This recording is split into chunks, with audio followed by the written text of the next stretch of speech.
Stop calling it being tired when what you really are is numb. You've been scrolling, binge watching, overworking, overhelping, overthinking, anything to avoid sitting alone with what your heart is actually feeling. You tell yourself, I'm just decompressing, but deep down you know you're not resting, you're escaping. And the scariest part? You've started to confuse numbness with peace. You've noticed it, the way you automatically reach for your phone the second there's a quiet moment, the way you avoid certain places, songs, or conversations because you're afraid they'll poke something tender, the way you laugh things off that actually hurt you just so you don't have to feel it. You've built a whole system around staying busy enough or entertained enough so you don't have to face what's really going on inside. I see you. I see the tabs open in your mind, all running at the same time. Regret, fear, disappointment, what if, what now? I saw you recently when you turned the volume up on something,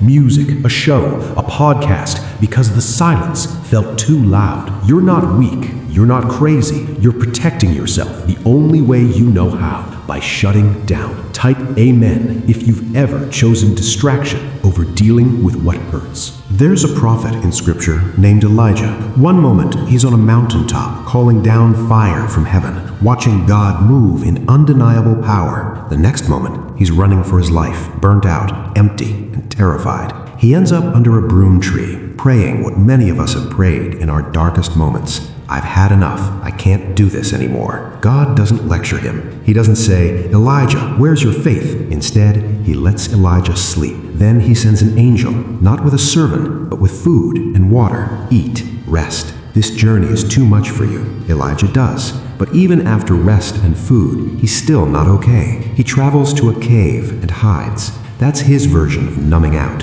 Pulling away, shutting down, isolating, withdrawing from the assignment and the people he once carried with fire. In that cave, God asks a question he already knows the answer to. What are you doing here, Elijah? Not because he's confused about Elijah's location, but because he's inviting Elijah to say out loud what's happening in his heart. Elijah pours it out, the fear, the loneliness, the narrative he's been repeating in his head. I'm the only one left. It's all on me. Nothing has really changed. His story is soaked in exhaustion and distortion. Then something wild happens. God tells Elijah to stand on the mountain because he is about to pass by. A powerful wind tears through, so strong it shatters rocks. But God is not in the wind. Then an earthquake. But God is not in the earthquake. Then a fire. But God is not in the fire. After the fire comes a gentle whisper, a still, small voice. That's where God is. Here's what you've been missing. You've been looking for God in the loud, the dramatic moments, the big signs, the obvious encounters, while ignoring the quiet where he actually wants to talk to you. Your life has been full of wind, chaos, earthquakes, shaking, and fire, crises. But when those pass, you fill the remaining silence with more noise. Yet it's the whisper that holds the healing. Comment 777 if you're ready to hear God in the quiet, not just in the chaos. So let me ask you, what's your cave? Is it endless scrolling, non-stop work, always being the strong one so you never have to admit you're tired? Is it humor, pretending nothing bothers you? Is it spirituality used as avoidance, quoting verses instead of being honest about your pain? God is standing at the entrance asking the same question. What are you doing here? Not to shame you, but to invite the real you to step out.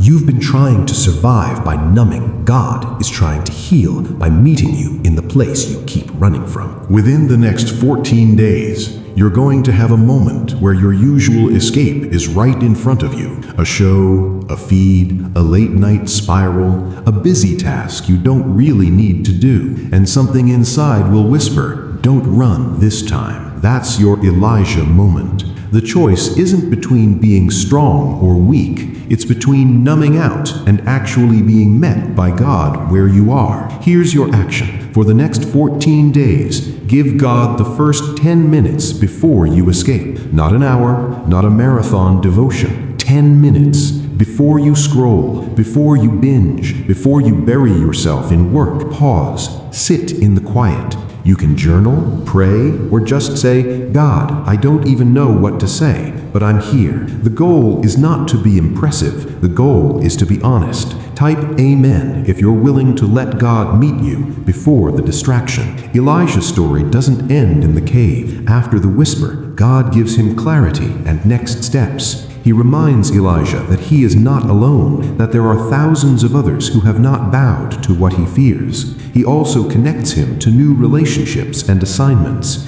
Elisha, a companion and successor. Elijah walked into the cave burned out and convinced his life was basically over. He walked out with renewed purpose and support he didn't know existed. You think if you stop numbing, everything will fall apart. But the truth is, things are already slowly fraying inside while you avoid them. The anger you're not processing leaks out as sarcasm. The grief you're not facing shows up as fatigue. The fear you're not naming becomes control. Distraction doesn't delete emotions, it just buries them alive. Over the next 14 days, pay attention to your urges. When you feel that sudden, I need to check my phone, I need noise, I need to stay up late for no real reason, pause and ask, what am I trying not to feel right now? You might not always have a neat answer. That's okay. The asking itself is a crack in the cave wall. God is not intimidated by the real you, the exhausted you, the angry you, the I'm not okay but I don't know how to fix it you.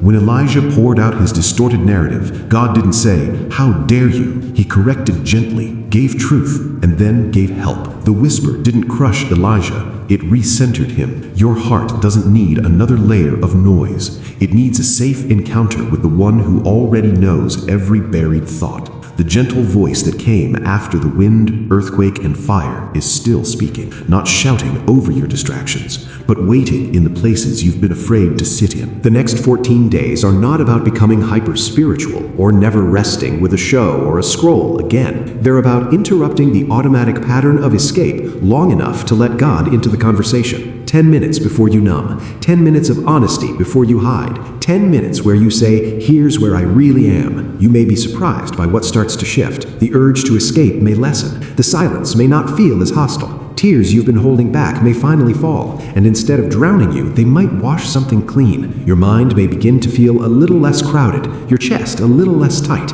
Numbing keeps you functional, and counter makes you whole. Stop treating I don't feel anything like a safe place. It's not. Feeling nothing for too long is how hearts harden. God doesn't want a harder you. He wants a healed you. And healing often starts the moment you choose to stay present instead of reaching for the nearest cave. You are not weak for needing that. You are human. The God who met Elijah in his collapse is not waiting for the on-fire, fixed-up version of you. He's standing outside your cave, asking a simple, loving question. What are you doing here? Let this be the season you stop answering that with another distraction and start answering with your heart. You don't have to numb your way through this. You can be met in it.